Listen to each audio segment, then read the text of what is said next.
A Polícia Federal tem um arquivo vivo preso nesse exato momento. Esse é o arquivo vivo do INSS.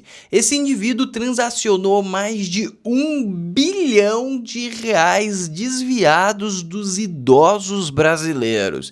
E ele sabe exatamente como foi feito todo o esquema e também, principalmente, a parte mais relevante, para quem foi cada fatia desse dinheiro, como era a operação, quem aprovava cada etapa e como que se limpava para esse dinheiro chegar aos bolsos dos indivíduos mais corruptos do Brasil. E o potencial, se essa prisão der certo, qual que é o objetivo dessa prisão? Fazer ele pagar pelos crimes dele. Mas a grande realidade é que ele é um cara que transacionou o meio do caminho. Desses 100 bilhões, ele deve ter ficado com 30, 40, 50, no máximo 60. Tem 900 milhões aí que ele não ficou. E a pergunta que fica é, para quem que foi esses 90 milhões? Ou para ser mais específico, quais foram os políticos que receberam? Ou seja, se esse papagaio resolver piar, resolver falar, a gente vai ter uma reestruturação em todo o sistema político brasileiro. E se esse papagaio resolver falar na época das eleições, que estamos bem próximo, a reestruturação fica ainda mais efetiva. Então, nesse exato momento, a gente está tendo uma corrida contra o tempo. Uma corrida da Polícia Federal para persuadir esse indivíduo para falar e uma corrida aqui fora de todos os envolvidos articulando nos bastidores, atrás das cortinas, para conseguir soltá-lo. E já tentaram fazer de tudo e não conseguiram. O homem está preso na Papuda, se eu não me engano. E cada vez eles estão tentando dissuadir. A corrida aqui fora tá gigante, muita tensão, porque tem muita gente com medo de escorregar. E segundo o relator, o potencial desse cara falar é simplesmente transformador para o Brasil. Em paralelo a isso, o que está acontecendo? O Moraes, que seria o cachorro louco com capacidade e alucinação total para soltar esse homem, ele está com focos maiores e brigas maiores, que é a perseguição do Bolsonaro. Então, um dos riscos é ele prender o Bolsonaro e começar a focar em soltar esse, mas ele vai ter que quebrar muita regra do STF para conseguir, porque esse caso está na mão do Mendonça, e o Mendonça já avisou que quer justiça para os velhinhos brasileiros, e é um homem que historicamente tem demonstrado aí um certo nível de confiança, ou seja, a gente pode confiar no Mendonça, ele não faz tantos trabalhos negativos, ele não é um homem perfeito, tá? Eu posso até trazer um histórico dele que não é tão legal, mas é o melhor que nós temos, sendo sincero. Agora, em paralelo a isso, o Trump está evoluindo na Venezuela para a insatisfação do Lula. Também temos uma grande apreensão de drogas na Europa, que pode ter envolvimento da América Latina envolvendo o Brasil. Temos uma vergonha do Facebook, que eu vou te mostrar também, e também a evolução do discurso do Lula sobre a mega operação do Rio e simplesmente a mega operação em relação ao tráfico, que ele já falou bastante besteira, e ele volta a se posicionar e a mídia pautada volta a tentar passar pano a todo custo, mas não vai dar certo, já adianto para vocês, não vai dar certo, pelo que tudo indica. Essa vai ser a lápide do governo Lula. Como assim, Floriano? A lápide do governo Lula vai estar escrito Mega Operação do Rio de Janeiro. Ele não está conseguindo reverter e ele cada vez perde mais a base dele, porque ele está querendo defender os bandidos a todo custo. Dito isso, vamos começar com o pé direito. Curte o vídeo, se inscreve no canal, ativa o sininho e também vamos investir em dólar. Caso você não tenha começado a investir, o dólar está apenas R$ 5,35. Aproveite, adquira o meu e-book por apenas R$ 49,90. Você vai ter acesso a essa plataforma com todo o conteúdo. E se você comprar agora, você vai pagar apenas R$ 49,90 e vai ganhar as aulas de forma gratuita. Ou seja, não vai precisar pagar mais nada e você vai receber dentro dessa mesma plataforma aulas para você aprender a converter o seu dinheiro para dólar e depois de dólar para investimento, isso tudo incluso nesses R$ 49,90, ou seja, está extremamente barato. Então te convido a adquirir, link está na descrição e também no primeiro comentário fixado. Seguindo agora, Presta atenção nos comentários desse advogado esquerdista sobre o Moraes. Olha só, um esquerdista. Olha o que o esquerdista vai falar do Alexandre de Moraes. Presta atenção. Alexandre de Moraes está avançando todos os sinais e está, ou melhor, já tomou o lugar do procurador Gonê. Isso tudo porque o Ministério Público foi enfraquecido quando foi procurador o Aras. Então nós temos essa situação de fato. Então, quando se discutia e veio o Conselho Nacional do Ministério Público e achou que ia pôr uma pá de cal.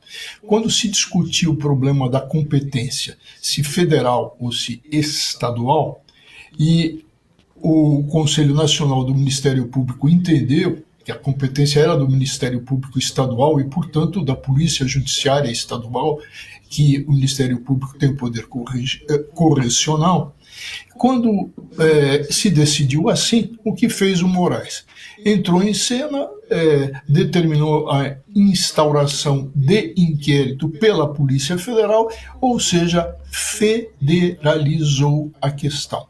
Então, veja que o Moraes atropela. Não estou falando que ele está fazendo errado, só estou falando que ele está atropelando. Não, esse cara, às vezes ele quer proteger porque ele é de esquerda. Mas, pô, é lamentável. Ele acabou de falar que o cara atropelou, quebrou a Constituição. Mas ele não tá fazendo errado, não. Ele rasgou, ele é um advogado, é um juiz do STF. Ele rasgou a Constituição. Não, mas ele não tá fazendo errado. Ele só tá atropelando. Não estou dizendo que ele está fazendo errado com relação às técnicas, estou falando com relação ao direito, à Constituição. Ele só não tá respeitando, só um detalhe. Um juiz, só um detalhe, não, coisa pouca, ele só não tá... Vamos seguir, pessoal, mas eu estou te mostrando que tá ficando um negócio tão escancarado que a própria esquerda fica difícil defender, entendeu? Eles estão com dificuldade de se defender, entende? Mas seguindo, urgente, ataque na Venezuela se aproxima após senadores republicanos derrubarem resolução da esquerda. Tudo indica que a parte burocrática já está aprovada para o ataque à Venezuela. Ou seja, é só aguardar. Madurinho, boa sorte para você. E agora eu vou te mostrar um vídeo sobre uma apreensão que foi feita por Portugal, mas que eu interpreto com grande significado, porque não tinha grandes interceptações assim há bastante tempo na Europa. Ou seja, a guerra que o Trump declarou contra as drogas está se arrastando para a Europa. E isso é muito bom, porque vai ter que se arrastar para o Brasil também. Presta atenção. Submarino com quase 2 toneladas de cocaína foi interceptado pelas autoridades portuguesas no meio do Oceano Atlântico. 4 pessoas foram detidas, 2 equatorianos, 1 venezuelano e 1 colombiano, que agora estão mantidos em prisão preventiva. A Europa é um dos lugares onde o consumo de cocaína mais tem crescido no mundo. E esse aumento na demanda pela droga fortalece facções criminosas por trás do negócio em países como o Brasil. O submarino estava a mais de 1.800 quilômetros da costa de Lisboa. A Marinha Portuguesa disse que não foi possível rebocar a embarcação por conta das condições climáticas e da fragilidade dela, que acabou naufragando em mar aberto. Vocês viram que era uma cadeira gamer que controlava o submarino? É lamentável, meus queridos, é lamentável. Mas isso aqui demonstra que a Europa está entrando no barco conjuntamente com o Trump para fazer essa cruzada contra o crime organizado. Ou seja, o poder de dissuasão e convencimento do Trump é muito grande. Agora, eu quero colocar um contraponto para vocês sobre a questão das Big Techs. Eu, obviamente, não defendo a regulação das Big Techs, mas eu defendo punições para esse tipo de coisa. Presta atenção nisso aqui. Conteúdos de fraude no Facebook, Instagram e WhatsApp foram deliberadamente ignorados pela Meta. A informação é da agência de notícias Reuters, que teve acesso a documentos internos da empresa. A gigante da tecnologia projetou em um relatório no final do ano passado que receberia 16 bilhões de dólares, quase 86 bilhões de reais, o equivalente a 10% de sua receita anual, com anúncios de golpes e produtos proibidos. Ao identificar um possível golpista, a empresa passava a cobrar taxas mais altas pelas publicações. Segundo a Meta, a medida tinha o objetivo de penalizar o anunciante e fazer com que desistisse. A exclusão definitiva só ocorreria quando havia pelo menos 95% de certeza de fraude. Em seus relatórios internos, a Meta reconhece que vai ser punida futuramente por admitir anúncios fraudulentos em diferentes países e prevê gastos de até US$ 1 bilhão, mais de 5 bilhões de reais com multas regulatórias. Mas, para a empresa, esse impacto financeiro ainda seria menor do que o valor obtido com os anunciantes suspeitos. Segundo Aí, meu querido, ela tem que ser punida de forma severa e exemplar, porque ela simplesmente está deixando vários idosos caindo em golpe de deepfake, vários golpes são rodados dentro do Meta e eles simplesmente colocam isso na conta. Não, eu deixo simplesmente, se eles estão recebendo 16 bilhões, imagina quantos golpistas estão roubando e desviando. Entende? Aí ela tem que ser punida de forma exemplar, porque isso é uma vergonha, uma falta de moralidade. A voz da Meta, a receita com anúncios fraudulentos era uma projeção ampla que incluía anunciantes legítimos. A empresa afirmou que combate fraudes de forma agressiva e que neste ano já removeu mais de 134 milhões de anúncios fraudulentos. Tem que investigar. Se for uma coisa calculada e premeditada, tipo assim, eu ganho 16, vou gastar 1 bi, aí eu causo um grande dano na sociedade. Tem que ajustar a multa, não pode ser 1 bilhão, tem que ser por 32. Eles ganharam 16, vão pagar o dobro pra aprender a não cair de novo, a não fazer o erro de novo, entendeu? Mas isso aqui é muita vergonha. Obviamente que eu sou, totalmente a favor do livre mercado. Mas por isso que tem que ter algum tipo de regulação, porque senão a galera perde a linha. Tem muita gente mau caráter. Pô, a Meta fazer isso é uma vergonha, não é uma empresa pobre, entendeu? Pra ter que fazer esse tipo de somebody love. É uma empresa com margem gigantesca. Aí ele permite esse tipo de fraude, ferrando pessoa idosa, ferrando pessoa com pouco conhecimento, usando aquelas deepfake que tem rodado muito.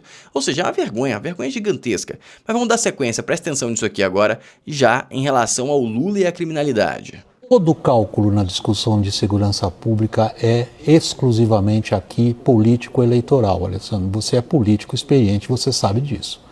Não há nada que seja dito ou feito que não tenha como objetivo ganhar um benefício político-eleitoral. O presidente Lula ajudou ou atrapalhou hoje o seu trabalho? O presidente Lula se manifestou alinhado com aquilo que a esquerda tradicionalmente faz. Nós sabemos perfeitamente que a direita sempre tem uma preocupação maior, uma atenção maior com segurança pública, enquanto a esquerda se concentra mais em questões de redução de desigualdade. E, infelizmente, acho que foi muito infeliz o presidente da República ao criminalizar a ação dos policiais sem nenhuma informação que dê base para isso. Até o momento, não tem nenhum dado que aponte para uma ilegalidade. Foi uma ação extremamente violenta, de confronto numa área muito difícil. Todos os envolvidos na operação seguramente sabiam que o resultado seria nessa linha, porque foi uma escolha de uma ação de confronto. O que falta como informação... Não foi uma escolha. Você não pode entrar em um território que é brasileiro, na teoria.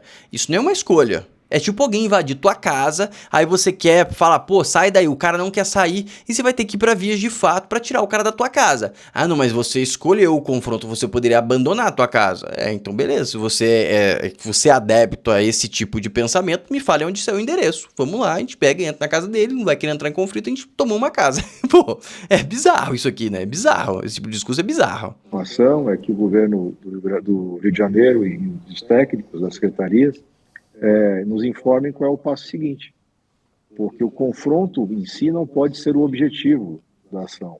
Você tem que ter alguma coisa depois. Você queria interromper um fluxo, você queria reduzir o poderio por conta dos confrontos constantes entre facções que causam vítimas inocentes. Tinham matado uma senhora de idade, acho que dias antes, numa invasão, numa luta entre as duas facções, Terceiro Comando Puro e Comando Vermelho.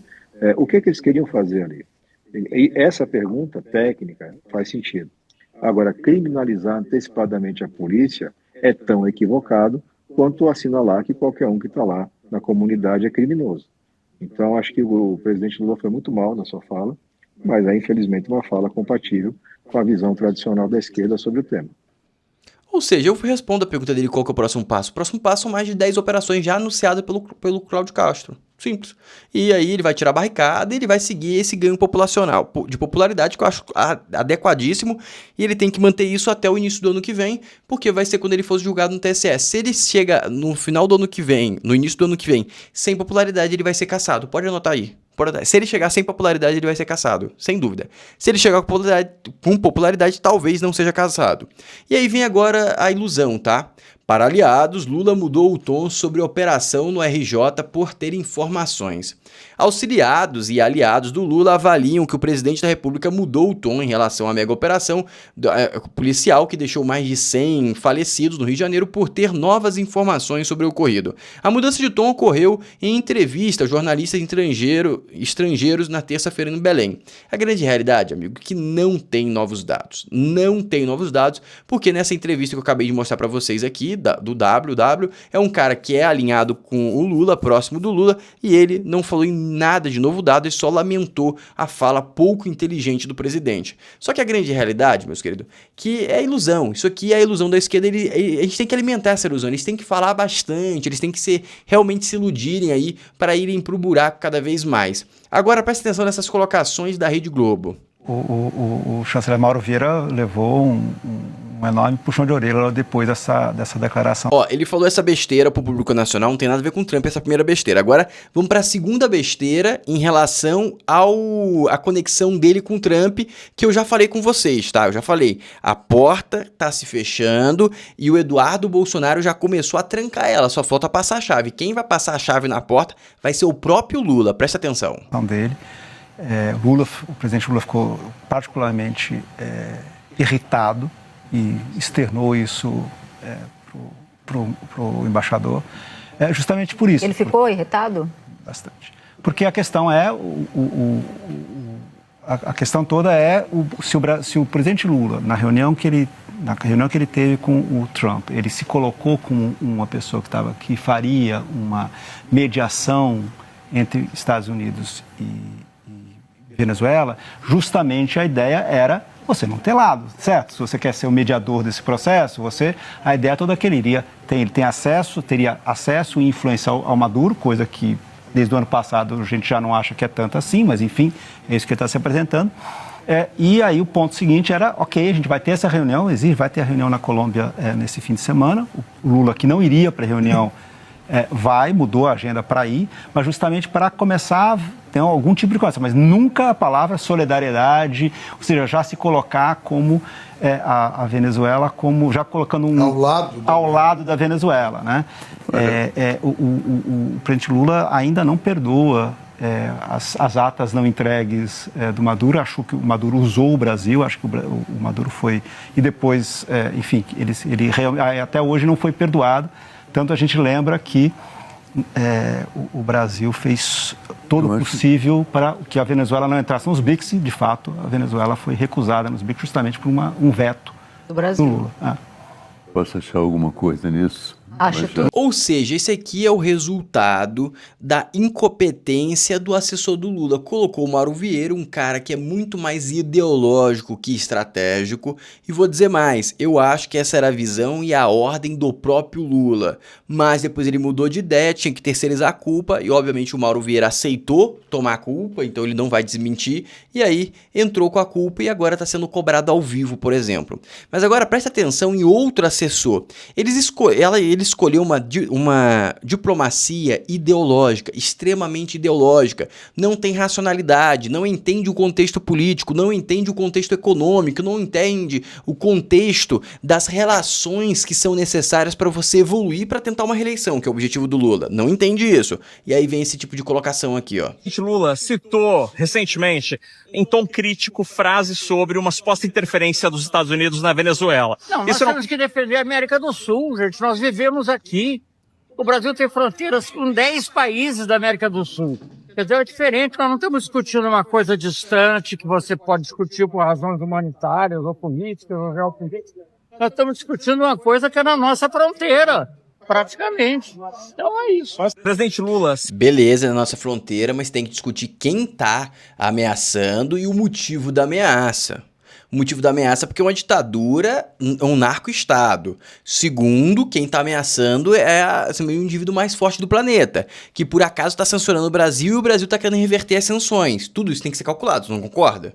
Mas ele sempre está ignorando pela ideologia. E o que eu falei para vocês sobre o poder da comunicação e da mídia das redes sociais? Olha isso aqui, ó. 36 são presos por expulsar moradores de casa. Esses infelizes que estavam expulsando estavam vivendo livre, leves e soltos. Mas aí começou a gerar repercussão. Muita gente falou, inclusive eu falei, não que eu tenha algum peso, acho que meu peso é muito fraco ainda, eu espero em algum momento ter um poder de influência para ajudar as pessoas, muito mais do que eu consigo agora, mas é isso aqui, ó. Todo mundo pegou e bateu, e aí a segurança pública resolveu fazer alguma coisa e prendeu o 36. E as pessoas ainda estão fora de casa, ainda tem cenas como essa acontecendo, ó. Simplesmente, isso aqui é uma cena, família expulsa por facção tem casa incendiada em Vicente-Pison. Ou seja, é uma grande vergonha. É uma grandíssima vergonha, tá? Isso aqui é uma grande vergonha. Isso aqui tem que ser repercutido muito nas eleições. A oposição tem que utilizar isso aqui de forma demasiada. E também vem mais um bônus para 26 aí, meus queridos. Vem mais um bônus. Presta atenção nisso aqui, ó. A ex-primeira-dama do Peru, Nadine Heredia, entrou no Supremo Tribunal Federal em uma petição para que a corte impeça eventual prisão, extradição ou qualquer ato de cooperação jurídica com o Peru que possa restringir a liberdade dela no Brasil. Nadia Heredia foi a primeira-dama do Peru de 2011 a 2016, durante o governo do marido ex-presidente Ollanta Humala, que é acusado de ter recebido recursos ilícitos para financiar campanhas políticas. O casal foi considerado culpado por receber de forma ilegal recursos de construtora brasileira Odebrecht e do governo venezuelano para financiar as campanhas presidenciais de Humala em 2006 e 2011.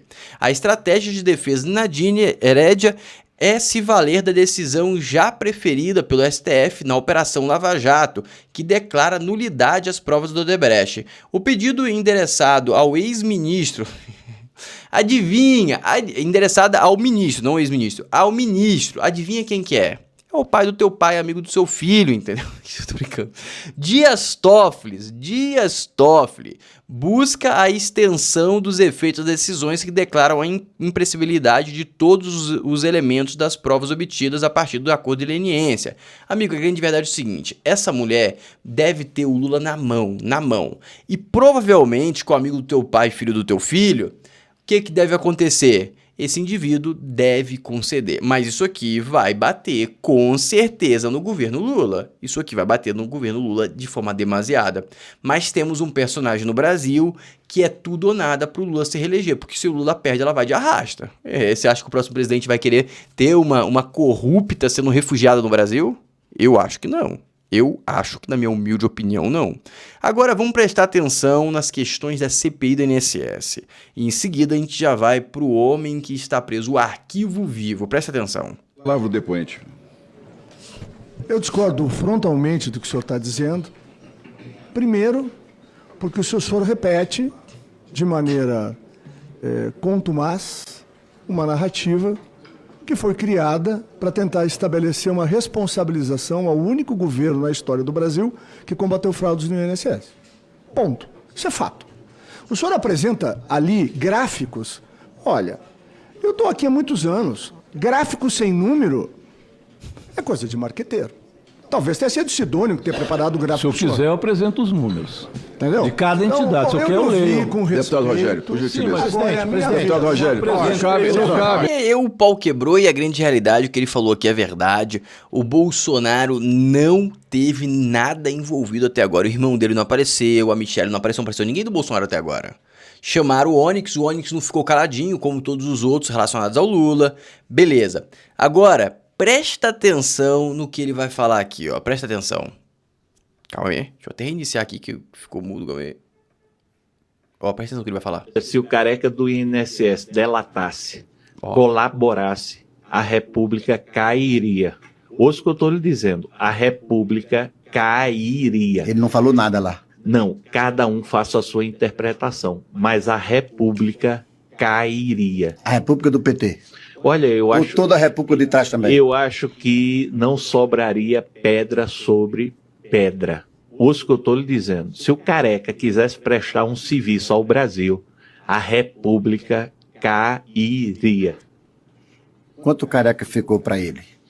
Eu acho que o Careca aí trabalhou com mais de 1 bilhão. O quanto ele ficou especificamente para ele, não sei. Sei que foi o suficiente para se manter o silêncio até hoje. Está preso. Está preso na Papuda, mas muita gente trabalhando para ele ser solto. Não está solto porque essa relatoria caiu em mãos de um ministro que está comprometido em esclarecer os fatos, que é o ministro André Mendonça. Amigos, prestar atenção. Se o Careca abrir a boca, vai tremer tudo. E eu vou falar, nessa mesma estratégia, eles conseguiram colocar o Cid para virar delator, conseguiram colocar o Marcelo Odebrecht para virar delator, colocar aquele cara do olho caído também para virar delator, se eu não me engano, ele foi delator também. Teve outro cara também, que era um doleiro, que eu esqueci o nome dele, também virou delator nessa mesma estratégia. Ou seja, se conseguir manter a prisão do Careca do INSS e a reputação do Lula ir pro buraco, ele ficar com medo de uma troca de governo, ele vai abrir o bico, porque ele deve ter medo até de passarem ele pro outro lado, de fazer uma queima de arquivo, porque ele hoje tá um arquivo vivo, mas daqui a pouco pode ser um arquivo queimado. Essa é a grande realidade. E é muita gente poderosa por trás, e ele sabe que os indivíduos são poderosos. Consegue compreender? Dito isso, eu vou te convidar para curtir o vídeo, se inscrever no canal, ativar o sininho. Se você quiser colaborar com o meu trabalho, fica à disposição aqui o meu Pix, faça a contribuição que você se sentir no coração. Ou também, se você quiser se proteger desse manicômio que é o partido, o Lula no governo, adquira o meu e-book Investindo em Dólar, você vai aprender a investir do zero. O link está na descrição e também no primeiro comentário fixado. Um abraço e até o próximo vídeo.